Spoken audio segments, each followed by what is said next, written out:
सुखी राम और दुखी राम दो भाई थे। सुखी राम और दुखी राम के पिता रामलाल ने अपनी सारी जायदाद सुखी राम के नाम पर कर दी थी। इसलिए सुखी राम दुखी राम से ज्यादा धनवान और आलसी था। वहीं दुखी राम हमेशा दूसरों के खेतों में हल चलाता।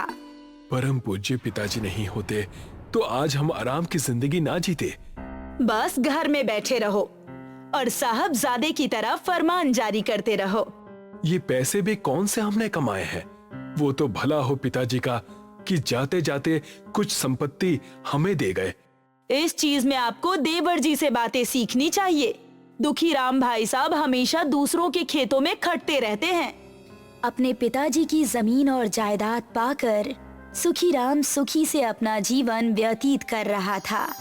दूसरी ओर दुखी राम दूसरों के खेतों में फसल और घरों की मरम्मत करके अपना और अपने परिवार का गुजारा करने में जुटा हुआ था।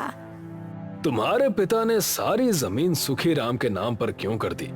आखिर क्या वजह है इसके पीछे? पिताजी ने सारी जमीन उनके नाम इसलिए कर दी क्योंकि उनको पता था कि वो जिंदगी भर कुछ नहीं कर पाएंगे और मैं बैलों और गधों की तरह खट लूंगा और अपना परिवार संभाल लूंगा। वैसे उन्होंने बस एक घर छोड़ा है मेरे लिए, छोटा सा। तुम्हारे पिताजी ने दो आंख नहीं बल्कि छल किया है। सरपंच के यहाँ दिहाड़ी करके दुखी राम अपने घर चला जाता है और अपनी पत्नी राधा से कहता है, भाग्यवान, ये रही आज की मजदूरी। अब बस भोजन की व्यवस्था कर दो। घर में सिर्फ आटा रखा हुआ है। हमें लगा आप बाजार से लेकर आएंगे। ठीक है, मैं बाजार जाकर कुछ राशन लेकर आता हूँ। दुखी राम बाजार जाकर राशन खरीदने लगता है। वहीं सुखी राम अपने परिवार के साथ बाजार के सबसे महंगे होटल में खाना खा रहा था। सुखी राम ने जैसे ही दुखी राम को वहाँ से गुजरते हुए देखा, उसने दुखी राम को ताने देते हुए कहा, अरे दुखी राम, अब किस तरफ जाकर अपना दुखड़ा रो रहे हो? मेरे परिवार से, मेरा मतलब अपने भतीजे से मिल लो। आओ आओ। आओ चाचा, आप हमारे साथ खाना खाओ। नहीं बेटा, मैं भी जल्दी में हूँ। मैं तुम्हारे साथ फिर कभी खाना खाऊंगा। हाँ हाँ, चले जाओ। मेरा यहाँ से जाना ही उचित होगा। आप सब अपना खाना अच्छे से खाइए। दुखी राम अपने भाई सुखी राम के मुंह से ताने सुनकर बहुत दुखी हो गया और वहाँ से सब्जी मंडी की ओर चला गया। भाई साहब, मुझे कुछ सब्जियाँ दे दीजिए। इतनी रात को मेरे पास कुछ नहीं बचा है, सिर्फ गाजर के अलावा। आप इसे ले जाइए। गाजर और आलू से क्या बनेगा? हमने कितने दिनों से भरपेट खाना नहीं खाया है। फिलहाल इतना ही बचा है, आप इसे मुफ्त में ले जाइए। नहीं भाई, आपके मेहनत की कमाई है, मैं आपके हक का 1 रुपया भी नहीं लूंगा। ये लीजिए 40 रुपए। दुखी राम सब्जी वाले को पैसे थमाकर अपने घर चला जाता है। दुखी राम और राधा दोनों गाजर का हलवा बनाकर बड़े चाव से खाते हैं। वाकई गाजर का हलवा खाकर आनंद आ गया। कल सुबह मैं आपके लिए आलू का भरता बना दूंगी और घर पर थोड़ा सा आटा बचा हुआ है, आप उसे रोटी के साथ खा लीजिएगा। जैसे ही सुबह होती है, राधा दुखी राम के लिए आलू का भरता और रोटियां बना देती है, जिसे लेकर दुखी राम खेतों में काम करने के लिए चला जाता है। तभी उसकी नजर एक बूढ़ी अम्मा पर पड़ती है, जिन्हें बिच्छू ने काटा होता है। मुझे बिच्छू ने काट लिया है। आप चलिए मेरे साथ, मैं आपको वैद्य जी के पास लेकर जाता हूँ। दुखी राम बूढ़ी अम्मा को वैद्य जी के पास ले जाता है। मैंने दवाई का लेप इनके पैरों में लगा दिया है और अब ये ठीक हो जाएंगी। धन्यवाद वैद्य जी आपका। दुखी राम बूढ़ी अम्मा को उनके घर छोड़कर वहाँ से सरपंच जी के खेतों में काम करने के लिए चला जाता है। उतने में ही दुखी राम की नजर उसी सब्जी वाले पर पड़ती है। सब्जी वाला ठंड से कराह रहा था। भगवान, इतनी ठंड है, ठंड लग रही है।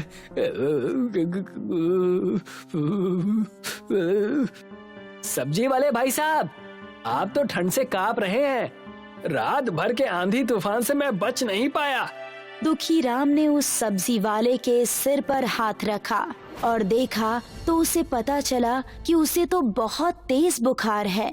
तुम चिंता ना करो, मैं तुम्हारी मदद करता हूँ। इसमें आलू का भरता और रोटी है, इसे खा लो। तुम्हें भूख लगी होगी, तुम इसे खाकर ठीक हो जाओगे। गर्मा गर्म है। सब्जी वाला रोटी और सब्जी को खाने लगा। तुमने मेरी मदद की, मैं इस बात का एहसान जिंदगी भर नहीं भूलूंगा। दुखी राम दूसरों की मदद करने में इतना व्यस्त था। आधा दिन बीत चुका था। इस बात से सरपंच चिढ़ते हुए दुखी राम से कहता है, इसी कारण तुम्हारे पिताजी ने तुम्हें जमीन नहीं दी। सुखी राम को देखो, वो काबिल है। अब से तुम मेरे खेतों में काम करने कभी मत आना। लेकिन मालिक, मैं करूँगा क्या? आप ही एक मेरे जीवन का सहारा हैं। आपके खेतों में काम करने के कारण ही मेरे घर में 2 वक्त की रोटी नसीब हो पाती थी। सरपंच और दुखी राम बात कर ही रहे थे कि वहाँ पर सरपंच जी का मुंशी हाफता हुआ आया और उनसे कहने लगा, सरपंच साहब, आज से कोई बाजार में हमें सामान नहीं बेचेगा, ऐसा सबने प्रण लिया है। शहर और गांव के बाजार के हिस्से में भूकंप और प्रलय आ रहा है। पूरा बाजार हमारा है। अगर कोई नहीं आएगा तो हमें पैसे कैसे मिलेंगे? आप खुद ही चलकर देख लीजिए। सरपंच और मुंशी बाजार चले गए। उन्हीं के साथ दुखी राम भी वहाँ चला गया। हम अब इस जगह पर कभी नहीं आएंगे और ना ही अपना व्यापार करेंगे। वैसे भी आप बहुत ज्यादा पैसे लेते हैं। तुम्हें नहीं करना है व्यापार, मत करो। आखिर जाओगे कहाँ? हमारा एक ही बाजार है, इसके अलावा कहाँ जाओगे? सुखी राम और सरपंच के बुरे व्यवहार की वजह से सारे बाजार में व्यापार करने वाले लोग वहाँ से चले जाते हैं। उन्हें गुमसुम और मायूस देखकर दुखी राम उनके पास जाता है और उनसे कहता है, आप सब निराश ना होइए, मैं आपकी मदद करूंगा। तुम उस सुखी राम के भाई हो ना, तुम भला हमसे क्या चाहते हो? आप सबको एक नया स्थान देना चाहता हूँ। मेरे पिताजी ने मेरे लिए कोई भी जमीन नहीं छोड़ी, लेकिन मेरे पास एक जमीन है जिसमें मेरा घर बना है। मैं चाहता हूँ कि हम वहाँ सुपरमार्केट खोलें। मेरा घर गांव के बीचों बीच है। पूरा गांव हमारे सुपरमार्केट में से सामान लेने आ जाया करेगा। लेकिन हम तुम्हारी बात क्यों माने? तुम भी तो अपने भाई जैसे ही होगे। जैसे ही सारे व्यापारियों ने ये बात कही, वहाँ पर वही बूढ़ी अम्मा जिनकी दुखी राम ने मदद की थी और सब्जी वाला प्रकाश आ गया, जो पूरे तरीके से तंदुरुस्त और बीमारी से दूर हो गया था। दुखी राम दिल का बहुत अच्छा है। बेटा, तुम चिंता मत करो। मैं तुम्हारे घर के बाहर अपनी पानी पूरी और चाट की रेहड़ी लगाऊंगी। मेरा बेटा भी इसी बाजार में कपड़े का व्यापार करता है, मैं उसे भी ले आऊंगी। मैं इन्हें जानता हूँ, मैं भी आपके घर के पास अपनी दुकान लगाऊंगा। दुखी राम अपने घर के आंगन को एक सुपरमार्केट की तरह इस्तेमाल करने लगा। सारे व्यापारी दुखी राम के घर के पास अपनी दुकान लगाने लगे। धीरे धीरे लोगों को दुखी राम के सुपरमार्केट के बारे में पता चल गया। कोई अनाज लेकर जाता, तो कोई सब्जियां, तो कोई मटके और नए कपड़े। ये बात सुखी राम और सरपंच को जब पता चली, तब उन्होंने कहा, इस दुखी राम की दुकान कब तक चलती है, मैं भी देखता हूँ। कुछ दिन की चांदनी, फिर अंधेरी रात। लेकिन कुछ दिन से वहाँ लोगों का आना जाना शुरू हो चुका है। पूरे 6 महीने बीत चुके थे। दुखी राम अपनी मेहनत और लगन से अपने घर को एक छोटे से सुपरमार्केट मॉल में बदल देता है। आज इस जगह को देखकर मैं अपनी छाती चौड़ी करके घूम सकता हूँ।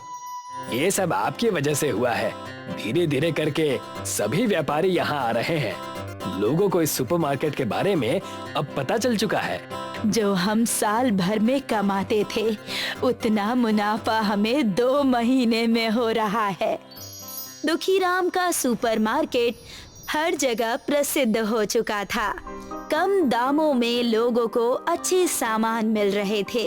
एक दिन वहाँ पर सुखीराम रोते हुए दुखीराम के पास आया और कहने लगा, मुझे माफ कर देना भाई, मुझे माफ कर देना। आप रो क्यों रहे हैं? बात क्या है?